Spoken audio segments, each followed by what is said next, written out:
Hi there, my name is Taylor Mitchell.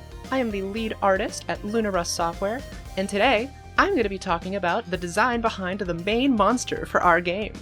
But first, what is our game? Autonomy is a sit-and-survive survival horror game based around using physics objects and power management in order to solve puzzles, defend yourself from monsters, and destroy the giant superintelligence that is hell-bent on destroying the facility that you live in. But you're not here for all that yet. You're here for the monster.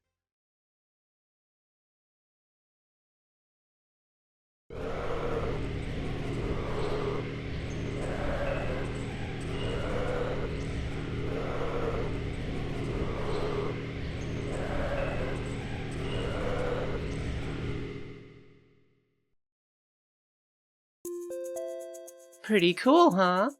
These are the Lymphocytes, the main antagonist of Autonomy. In the wider lore of the game world, the Lymphocytes are supposed to act as a security force that operate on this massive space station that thousands of people inhabit. However, since the whole space station is going awry, they're basically attacking anything that moves, which sadly includes you. The main questions I've gotten when showing off the Lymphocyte to people is, how the hell did you come up with that? What the hell is wrong with you? What kind of drugs were you on when you came up with that? And the answer to all those questions is yes. But that's the short answer. The long answer, and the real answer, is that it took a long time of iterating in a bunch of different designs and exploring a couple different ideas in order to really settle on something that felt really accurate and correct to what the vision of the game was, and tied into all the themes of the story and such. But that's not as fun, now is it? So, where did I start? Well, with any character design, I always like to start with a web of ideas of a bunch of different shapes and attributes that I want to include in this design. In this case, I wanted them to be really tall and have a sort of imposing, hunched stature. Think like how the xenomorphs move in Alien Isolation. I also wanted very prominent limbs. I wanted them to be a robot, very similar to the Doctor from Poppy Playtime, because I find him to be really cool. So initially I came up with a design that has a TV head with an eye. I came up with a variation that has like a big spot lamp on its head, as well as reusing elements from one of these robot characters I have in Callow that is currently not in the show, but it will be in one of the later episodes. But as you can see from the designs on screen, a lot of these weren't very good. They certainly weren't very striking, a little derivative, so I wanted to try again. So, slide 3. You can see that we're actually kind of getting close to the final design here. So iterating on the previous designs, I pushed the proportions to be a lot taller, a lot lankier, as well as give more of a kind of hunched posture, as in less bad posture, more that no room that the monster could possibly be in would be accommodating for her height. These designs were a lot better. They felt a lot more striking to me. You can see the one on the right, I actually ripped her arms off, and I thought that one looked quite good. Instead, replacing them with hanging cables that I thought would make for really good secondary animation. That's the type of animation that is usually cloth sims or physics that happens in response to character movements. Fun fact. I felt like these designs were pretty good, but they were definitely missing some type of X factor. Think of those design elements that really harmonize a character's design and pushes them over the edge to be very striking and memorable. Like, right now, the design is pretty good, but it's not particularly anything special. It's just kind of a robot with a drill head. For round 3 of the design, you can see that we're finally getting pretty close to what the final model actually looks like. The previous 2 rounds of designs were both shot down by Junie. She said, like, no, these aren't good enough, and no, they weren't good enough. So I was really running out of ideas here, and I decided, you know, I really like the ripped off arm on one side, I really like the drill head, I really like the posture, how it's coming along, but let's push it even further. So what I went with, I decided to really push asymmetry in the design, and I think this is truly what the character needed to really come into the shape of her own. Making her a tall, hunched-over woman with a big robot arm. Definitely not a type of silhouette that you see very often, so I'm hoping that she looks very striking. Very well designed. Something else I quite like about this design is how it can more easily fit into the themes and story of Autonomy. I made the Lymphocyte predominantly have its big left hand, of course, and that is to deliberately contrast Corinne, the main character of the game, who is a left-handed woman. Something that I quite like in storytelling and to put into my stories as well is the theme of dark reflection. I quite like when two characters or narrative events parallel each other or mirror in some way in order to like shine a light on their flaws. I think it's a quite interesting way to tell stories, and I think it's very effective. And I also think it makes for very interesting character designs and scenarios. Finding coincidences that keep reoccurring inside of a story really gives a more, I would say, storybook feel to things that I find quite interesting. However, even though we've done 3 total rounds of concept art, we're still not done yet. We finally settled on this design, and I drew her again and decided that I wanted to really push her proportions as well as fix a few issues that would happen in animation. So you can see here, I made her more feminine. I changed how the feet look. I swapped them from both being spring joints to one of them being a more ball-jointed doll foot. I thought that would make for better asymmetry as well as better lines of action in her poses. And the arm was changed predominantly to have 2 ball joints in each elbow. That was done because I realized that I had done the thing that I usually do when I draw a robot, is I'll just give them a single ball joint, and that doesn't deform very well. Of all the times I've tried, it's never worked in 3D. You can get away with it in 2D, but not very well in 3D. So I gave her double jointed elbows, and that makes her arm even longer. Even more creepy and wrong looking, I would say. And I also just push her posture to be a little bit more weighted to one side. You can see she has to counterbalance a little bit harder in order to keep that arm from making her topple over. I also shortened the cables coming out of her right shoulder significantly in order to make them animate easier. We decided at around this point in development that we wanted a monster that could fit into tight, cramped spaces, and really long cables was not really going to lend credence to that. Also, just because her right leg has a lot of cables on them and they kind of would have blended together a little too much, and I wanted to keep the design focused on her arm.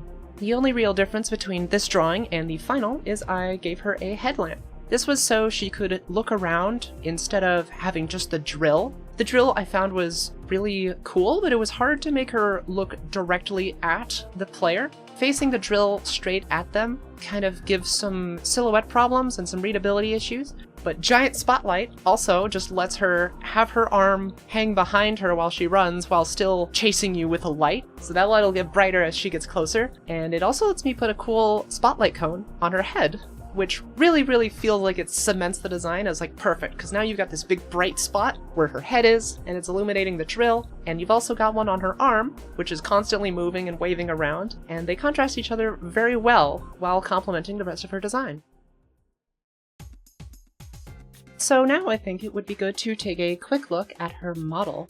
As you can see here, she is predominantly composed of a sort of exoskeleton piece of metal, and all of her interior parts are cables and wires.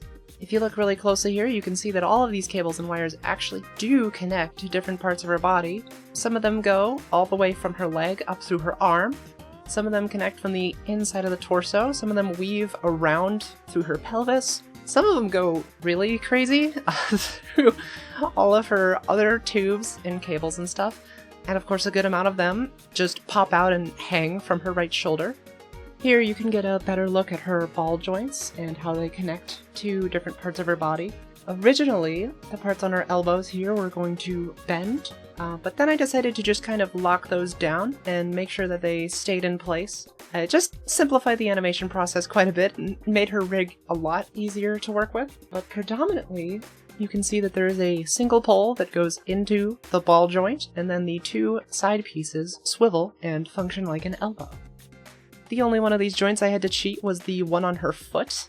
This one just would not cooperate, and I could not get a way to constrain the movement of it in a way that wouldn't limit and make animating her significantly harder, so I just kind of break the joint in terms of where it can actually deform. A real lymphocyte probably wouldn't be able to stand, let alone do anything anyways, so I think cheating some of its design elements when it comes to moving, really not that big of a deal.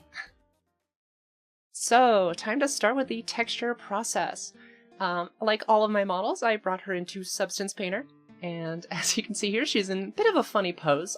This is done so that way her ambient occlusion does not bake across both of her legs, and a couple other parts need to be splayed out to not permanently give her ambient occlusion in weird spots. And the reason why her head is separated is actually something I'll touch on a little bit later. You can also see in the top right it is a separate material as well. A little bit of foreshadowing for later. Anyways, starting with the base metal. This is kind of the bedrock material of the exterior of her model. Then I added a lighter metal material that I would use to accent the base metal and use on smoother joints that would have to bend and rotate, whereas the darker metal was used predominantly for the heavy iron under where her exoskeleton would be, under the painted areas.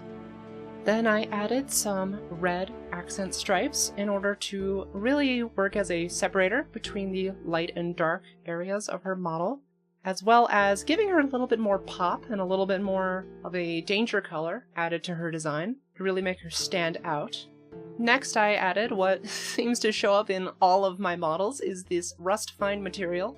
I desaturate it, I tint it blue, and then I throw the dirt generator onto it to get some nice cool ambient occlusion. Pretty much a staple in all of my sci-fi models. I'm sure this will not be the first time that I bring this up when I go over a texture process.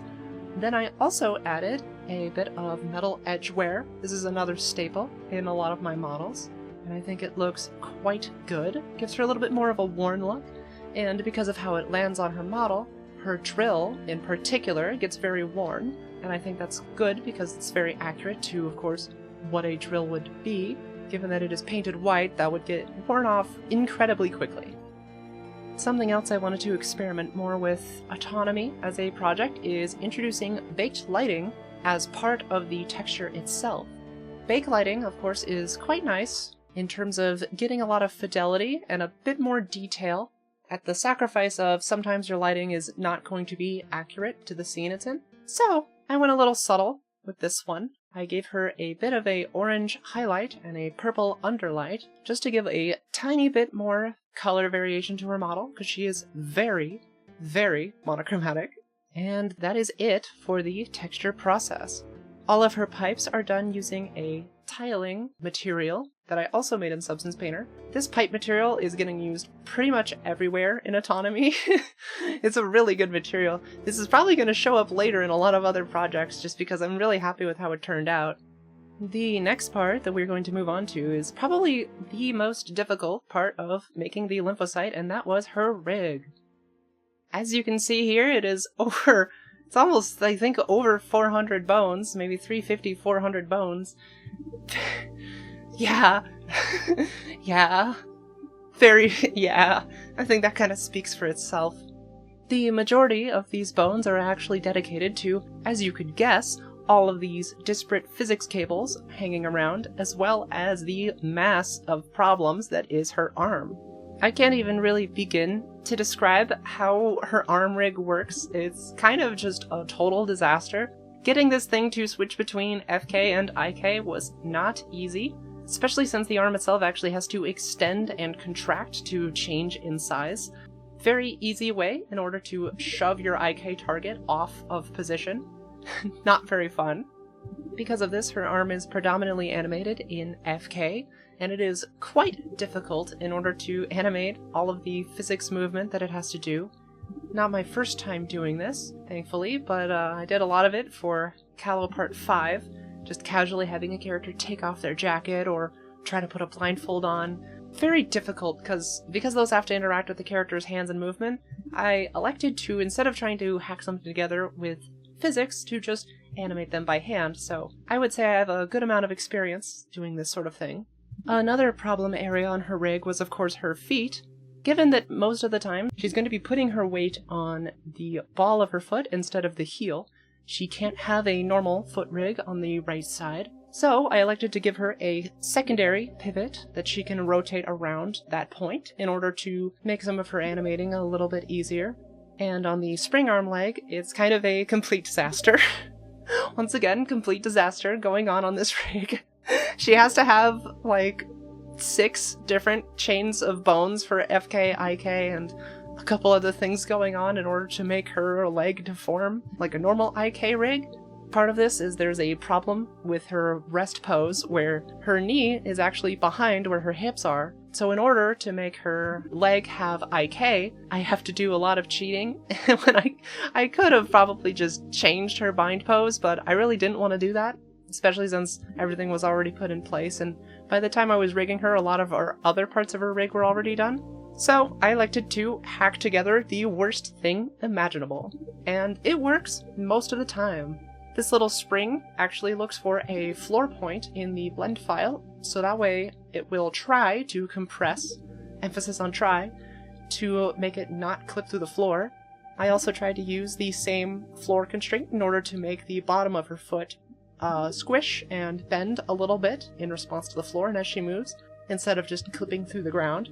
That kind of worked, but the floor constraint seems to have some problems. I need to probably rework this into functioning more like a spring arm constraint, like you would find in Godot, or I think Unity has those as well. But for now, I've elected to just turn off the bones because it just does not seem like it is worth it. I am eating a little bit of performance by having all these extra bones, but for me it's a lot easier to just leave them there and not touch them versus trying to go back and fixing them, and then if I ever change my mind I'd have to rebuild them. So leaving them for the sake of it, a lot easier. So, getting to the end of the presentation here, we're just gonna go over a few more things. So first off, audio. What will she sound like? Of course, a lot of mechanical sounds, a lot of groaning and squeaks from all of her joints, as well as a constant drill sound coming from her head, as well as LED hum buzz sounds coming from her hands, and also the spotlight on her head.